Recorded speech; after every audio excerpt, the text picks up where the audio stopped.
Hi guys, be the bull welcomes you again. ये company जो है ना, अभी तक कुछ खास परफॉर्मेंस नहीं दे रही थी, लेकिन पिछले 2-3 सालों से उन्होंने अपने नेट प्रॉफिट पे बहुत धांसू जंप किया है। सारी बात करेंगे। उससे पहले अगर मेरी चैनल पे नए हैं तो सब्सक्राइब कर दीजिए और बेल का बटन ज़रूर हिट करना, ताकि मेरी वीडियोज़ की रेगुलर नोटिफिकेशन आपको मिलती रहे। स्टॉक की अभी करंट प्राइस जो है वो 264 रुपये है। ऑल टाइम का रिटर्न आप देखेंगे तो 893% के आसपास है। इतना कुछ खास नहीं है। और जब से मार्केट में बॉम्बे स्टॉक एक्सचेंज के हिसाब से जो लिस्टिंग है तो तब से आया है, तो तब से भी इतना खास परफॉर्मेंस नहीं है। लेकिन कोरोना के बाद आप देखेंगे तो कंपनी के शेयर में काफ़ी ज़बरदस्त उछाल आया हुआ है। मार्केट कैपिटलाइजेशन की बात करेंगे तो वो 1584 करोड़ के आसपास है। फेस वैल्यू 2 की है। ROE की बात करें तो 25 है। करंट प्राइस देखेंगे तो 265 का है। 52 वीक हाई की बात करेंगे तो 434 का है। स्टॉक का पी जो है वो इंटरेस्टिंग है, 13.1 ही है। और 52 वीक लो प्राइस अगर देखेंगे तो 245 रुपये है। ROCE की बात करें तो 22.7 है। कंपनी के ऊपर अगर लॉन्ग टर्म और शॉर्ट टर्म बोरोइंग भी देखेंगे तो लॉन्ग टर्म बोरोइंग 5 साल पहले 88 करोड़ की थी, जो अभी 97 करोड़ है। शॉर्ट टर्म बोरोइंग 135 करोड़ की थी, जो 138 करोड़ की है।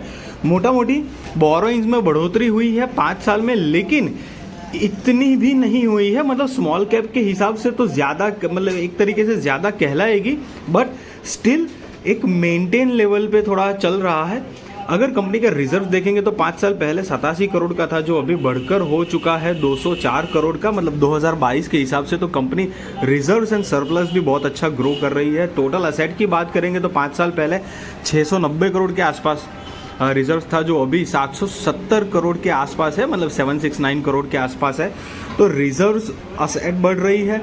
बिजनेस जो है वो बिजनेस भी कंपनी का बड़ा है। और सबसे बड़ी बात है ऊपर से कि कंपनी पुरानी है, छोटी है, but still promoters are holding 75% of stake, and that is a really advantageous and positive and plus point we can consider on December 2022 के हिसाब से।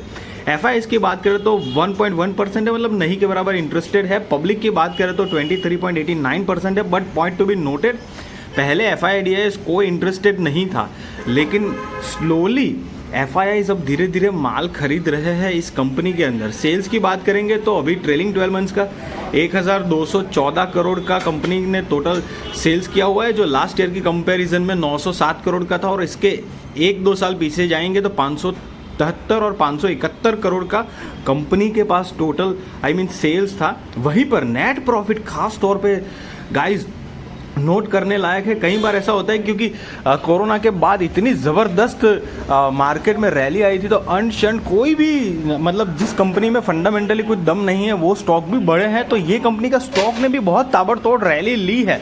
लेकिन यहाँ पर सिर्फ वो बात नहीं है, कंपनी के पास नेट प्रॉफिट भी उतना ही ताबड़तोड़ जनरेट किया है। ट्रेलिंग 12 मंथ्स का देखेंगे तो 121 करोड़ का है।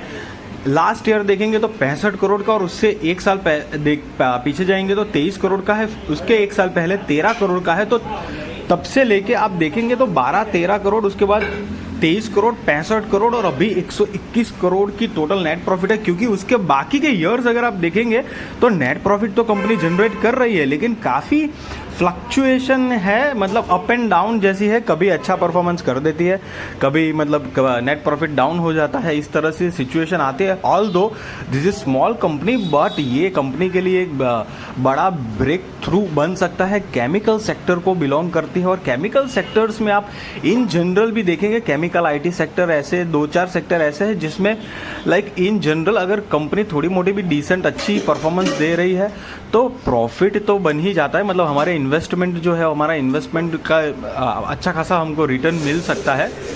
यस गाइज, ये सारी की सारी बातें विष्णु केमिकल्स की हो रही थी। 264 का अभी करंट प्राइस है।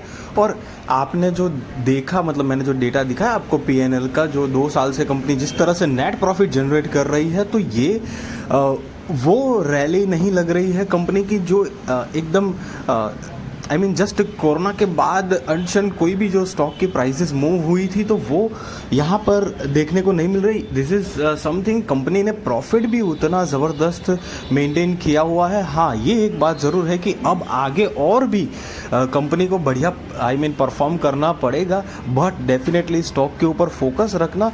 अगर कंपनी आई मीन इसी तरह आगे अच्छा परफॉर्मेंस देती है और आपको अगर अच्छी अपॉर्चुनिटी मिलती है आप डेफिनेटली इस स्टॉक के बारे में बाय करने के लिए सोच सकते हो। हालांकि गाइस मैं कोई आपको बाय और सेल रिकमेंडेशन नहीं दे रहा हूँ, डेफिनेटली वो आप अपने रिस्क रिसर्च और फाइनेंशियल एडवाइजर को पूछ कर करना। बट समटाइम्स क्या होता है ना, हम सब कोई अच्छी अपॉर्चुनिटी के लिए घूमते हैं बट सामने आती है तो हम डरते हैं। So these are some times we have to research some more things, keep patience and watch the stocks the way it moves and company's profitability year on year basis.